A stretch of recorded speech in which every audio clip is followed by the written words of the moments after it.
Hey everybody, it's Kelly. Welcome back to another episode of Ask a Therapist. This whole series is going to be all about why is it so hard to fill in the blank. So today's question is, why is it so hard to love myself?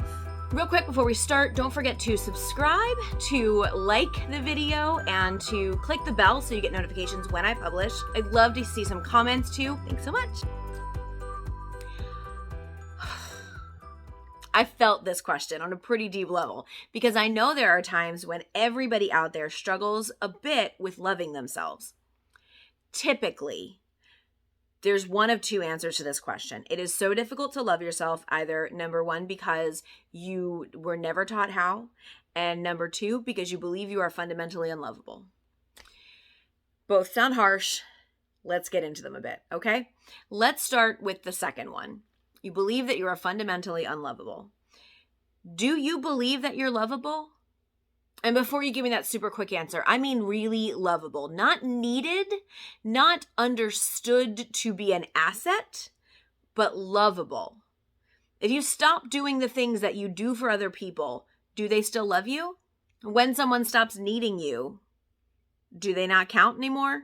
These are the questions that will lead you to the real answer of whether or not you find yourself fundamentally lovable. If you do not believe that you are able to be loved, then you will not love yourself. I feel like that makes sense, right? That's just logic. It is often difficult to separate love that someone has for us and need that they have for us. It is not essential for people to need you in order to love you. We have it a bit backwards. We'll talk about why in a second, but we have it a bit backwards when we think about being needed means that it'll lead to loving or vice versa. That only works for infants. When an infant is born, it has needs that it cannot take care of itself. It does everything it can to alert those around it that it has these needs, okay? When those needs are met consistently by the same person, the infant forms something called a secure attachment to that person, and that becomes a secure relationship and a lesson that that child inherits into their lives. They understand that their needs can be met. Listen, I am not the therapist that says everything that happens to you goes back to your childhood and blame it all on your family of origin. That's just not real life. There is something there to attachment theory, and maybe at some point I'll do a video about that if you want. That's the fundamental need meeting lesson. So if you are someone who has children or has been around children and you recognize the need meeting and the trust that comes from meeting their needs and the fact that that does involve love, it will be easy to get that twisted up into need means love. Okay? They're not the same thing. Another reason it's so hard to love yourself is because you were never taught how. Very few of us have good, regular, day in and day out models of how to love ourselves, how to honor ourselves and our bodies and our minds and our experiences. Think about the people who were influential in your life when you were growing up. How many of them, looking back now, do you think truly loved themselves? How many of them do you think even tried? I hope that your answer is one or two. That would be amazing. But honestly, I don't know if that's going to be true. And that's not their fault. Because let's be real, many of the people who raised us were not raised at a time when it was anywhere near appropriate or acceptable to put yourself first ever. Especially people who were in mother roles. People in mothering roles are praised on how selfless they are, on how giving they are, and how caring they are. And really until a couple of recent years, and I don't know how honest it is sometimes, never is it said, take care of you first, Mom. Put your own oxygen mask on first. I mean, I guess we say that, but do we mean it? If you're never taught to love yourself, it is harder to learn how to do it later, but you still can. There are ways to change a lot of your mindsets about yourself and exercises you can do to get there. So I'm going to give you two, but here's what I want you to really listen to them, okay? First of all, I want you to find something about yourself that you really like. A physical feature, an attribute, something that has nothing to do with anyone else. So it can't be like, I'm really kind, Or I'm giving. or I really love my family. it needs to be something about who you are as a person that is independent of others. Maybe it's physical, maybe it's not. I'd love if it wasn't because physical changes, right? But let's be real. Do what you want to do. And then I want you to practice this exercise. For 1 hour today, I want you to not internally or outwardly talk about yourself in a way you wouldn't talk about your best friend. And I'm not talking about the sarcastic, like, all right, doofus, like the things that we say to our best friends. I mean, like, would you look at your best friend and say, man, you look Like a whale in those jeans. Would you look at your best friend and say, Oh my gosh, your hair is falling out. You've got to fix that. don't talk about yourself in a way that you wouldn't talk about your best friend. You're going to do it for an hour today, and then tomorrow you're going to do it for 2 hours, and the next day 3 hours. And I want you to see how long you can go doing that exercise. Now listen, if you do this and you don't make it an hour, okay, just start your hour over. It's fine.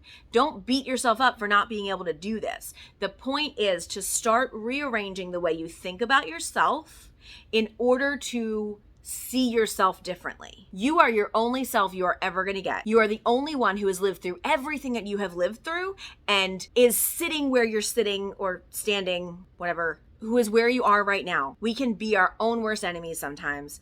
And sometimes it feels right because fundamentally we don't believe we are lovable inside. If that is your answer to the first question I asked, then I want you to ask yourself why. Why do you not think you are fundamentally lovable? Is it because a lot of people have left your life? I can see how you'd get there, but it's also not true. Because when people leave other people's lives, it's usually about them, not about the lives that they're leaving. Is it because no one's ever told you that you are lovable? I can see why that would make you feel unlovable. That doesn't make it true. Just because externally you have not felt the love that you need, your external reception does not have to dictate your internal understanding. I want you to start asking yourself those big questions and see what comes up for you. If it's a lot, if it feels real heavy, maybe you need to talk to somebody about it. As much as I love you watching my videos, these videos do not count as therapy. It's also hard to love somebody that you don't know. And there's a whole lot of us out there that spend most of our time caring for others. And we spend our time caring for others because that's the right way to do it, right? Put others first. And whether you grew up in a religious household, any kind of religion really, it is likely that you were taught to put others first. And you were taught that being selfish is bad. And so you internalize that message to anything that's centered on self is bad. Not true. Sorry to tell you. It is not bad to think highly of yourself, and it is not bad to love yourself. It is hard sometimes because you're in your own head. You hear the other thoughts. You hear those intrusive statements of you're not worth it, or you're fooling everybody, but they're not going to be fooled for long. All of the different things that sort of come up as self-doubt, you hear that. When you see somebody else, you don't hear that self-doubt. And if they do verbalize it, how does it come across to you? If you compliment someone, they're like, oh, thanks, blah, blah, blah, blah, blah, blah, blah, whatever it is they say, and they put themselves down, a lot of times that comes off as compliment fishing. Whether they are or not, can we appreciate the inappropriateness of the fact that our society has convinced us that when someone says they need something, that's bad. If someone is compliment fishing, they need a compliment for a reason. So why is that bad? I will never understand why we have decided that people who are upfront about their needs are bad, except that we see them as selfish, or we're jealous that we can't do it, maybe. Most of us not being taught how to love ourselves, we were taught that loving others is by doing things for them. So there's this new phenomenon that has happened with the rise over the last few years of self-care and awareness of that loving yourself is self-care. They are different. Self-care is caring for yourself. Real love for ourselves is just in our being. It's not about what we do. It's not about what other people need. It's not about what we need from other people. It's just in our innate nature. We are lovable and we love ourselves. Period.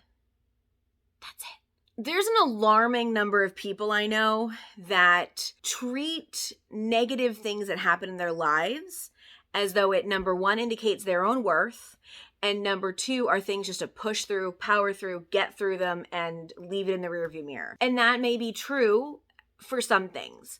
There were a lot of people who were essential workers during 2020. They had to go into survival mode to move forward and keep pushing their worlds forward in order to get everyone through it. But at some point, they need to stop and look inward and heal from some of that damage and some of that pushing down of self and saying you're not important right now, all these other people are. There are always going to be times in our life where we do need to do that. The important thing is taking that time later though. And so many of us don't do that. Like, oh, we'll do it later. I'll do it, when things calm down.